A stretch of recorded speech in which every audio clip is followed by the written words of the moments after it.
Alors, dans la question 4,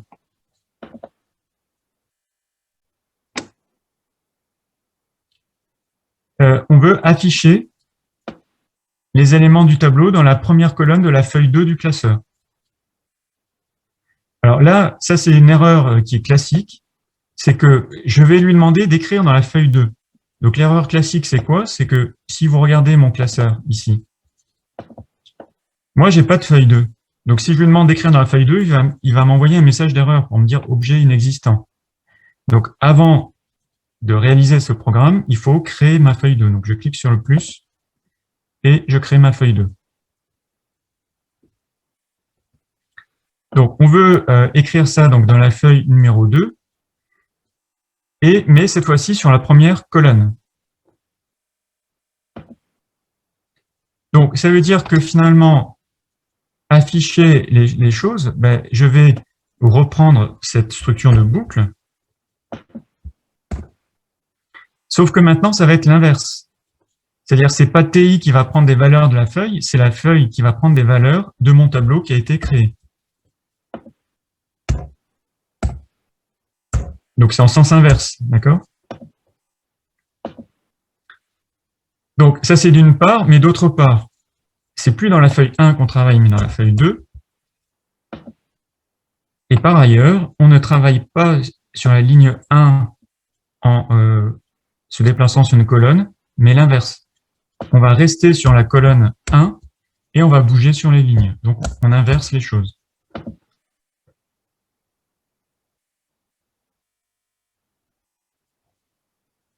Donc là, c'est pareil, cette gymnastique-là, ça doit être spontané. D'accord? Savoir écrire et savoir affecter les valeurs d'un tableau à partir d'une feuille, savoir écrire sur une feuille à partir des éléments d'un tableau. Donc si là, j'exécute ce programme, vous voyez qu'il n'y a rien qui s'est passé.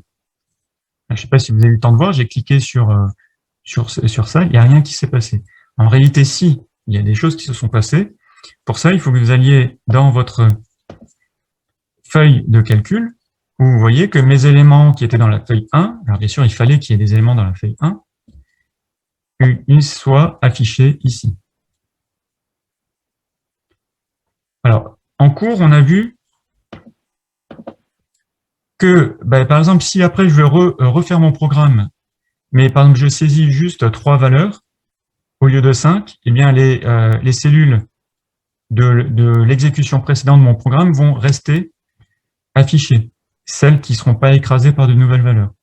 Donc, ce qui est bien de faire dans ce cas-là, c'est de faire, je vais le faire ici par exemple, de faire un clear. Alors, si je fais un cells.clear, ça me fait une méthode d'effacement radical, où vraiment tout s'affiche. Donc, je peux le faire pour feuille 1 et pour feuille 2.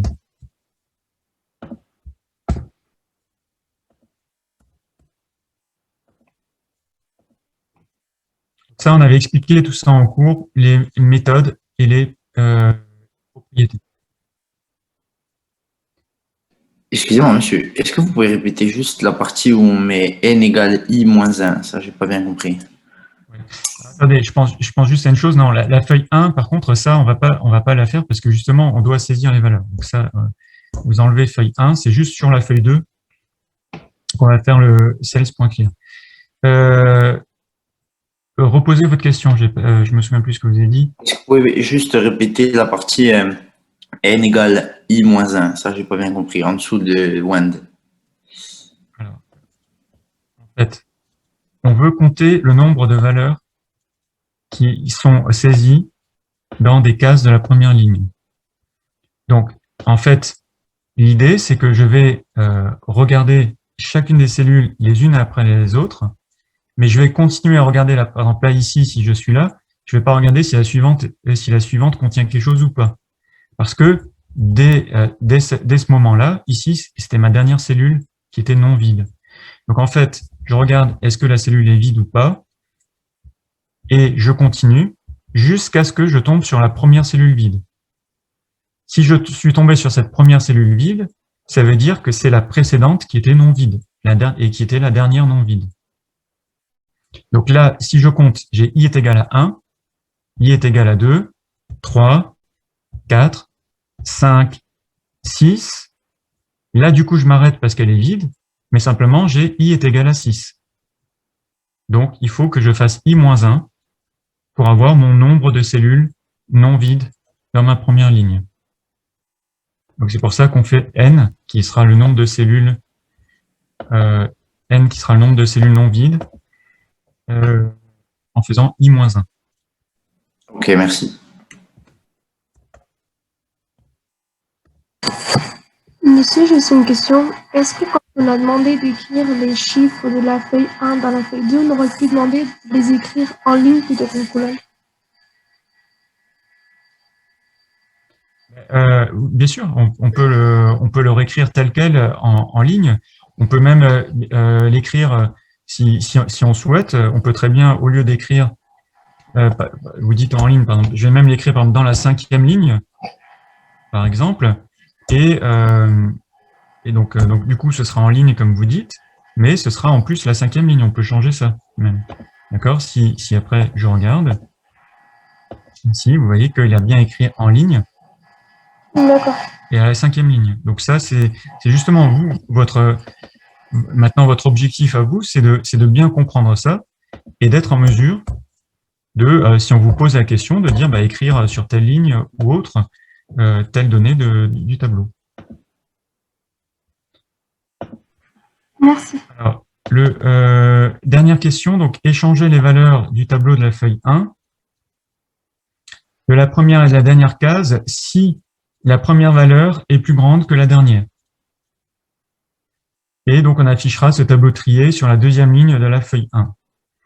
Donc, on ne fait l'échange que si la première valeur, j'ai oublié, que si donc la première et la dernière case, que si la première valeur est plus grande que la dernière.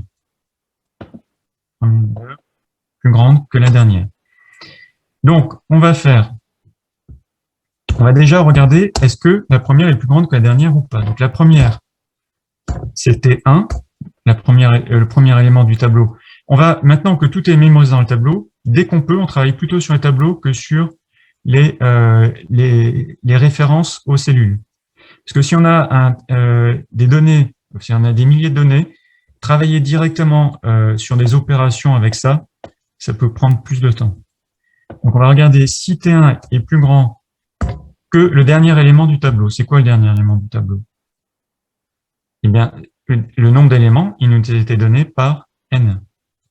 Donc, si c'est plus grand que Tn, alors je vais réaliser un échange. Donc,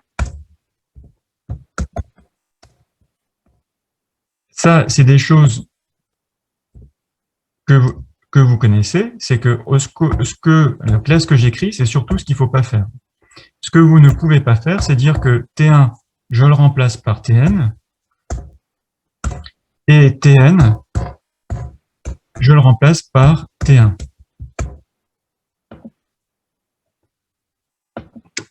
Pourquoi? Parce que dans ce cas-là, si je prends mon exemple, ici, donc sur la feuille 1, là j'ai mis 2, 12 et là 55. Alors bon, on va mettre ici plutôt 5, comme ça on sera dans le cas où T1 est plus grand que Tn, c'est-à-dire ici que T5. Si je dis que T1 est égal à T5, ça veut dire que du coup là j'aurai 5, mais si je dis T5 est égal à T1, vu que T1 vient de prendre la valeur 5, il va rester un 5 lui.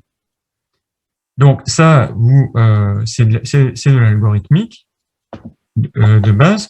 Donc pour faire ça, on est obligé d'utiliser une variable temporaire. Donc ici, je vais prendre TNP.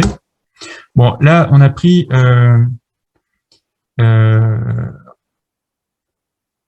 TMP. Donc ici, on va le prendre. On va dire, supposons qu'on accepte qu'il y ait des nombres décimaux qui soient saisis. Donc je vais le déclarer, par exemple, en double. Donc T1, en fait, on va le mémoriser dans TMP. du moins c'est TMP, pardon, qui va prendre la valeur de T1. D'accord?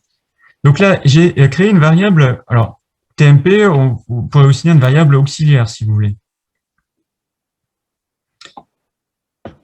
qui va servir juste de mémoire tampon en fait. C'est-à-dire que T1 a pris, TMP a pris la valeur de T1. Donc du coup, T1, je peux maintenant l'écraser par Tn. Et dans ce cas-là, Tn, vu que T1 n'a plus son ancienne valeur, je vais lui donner la valeur de TMP. Ça, je le fais uniquement si T1 est plus grand que Tn. Si T1 n'est pas plus grand que Tn, en fait, je ne fais rien du tout. Donc ça ne sert à rien de faire un else. Après, je vais juste écrire sur ma feuille, donc comme ici, je vais pouvoir faire un copier-coller, où je vais tout simplement me dire, j'écris où dans la feuille 1, j'écris à quelle ligne dans la ligne 2, et donc on va boucler sur les colonnes.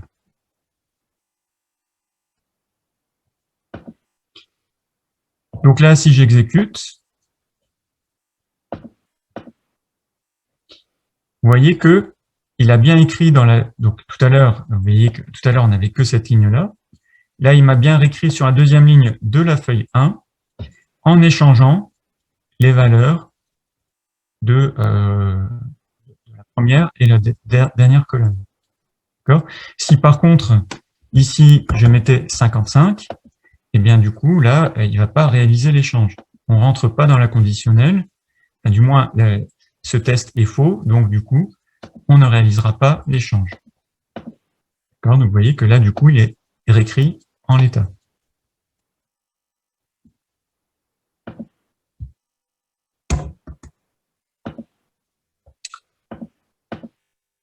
Je le réexécute en modifiant, et là, comme ça, vous restez là-dessus. Donc l'échange, si la première valeur est plus grande que la dernière valeur.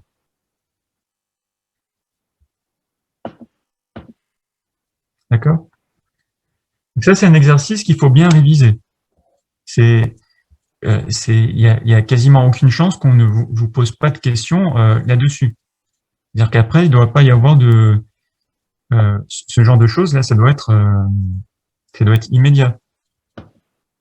C'est possible que ça ne marche pas.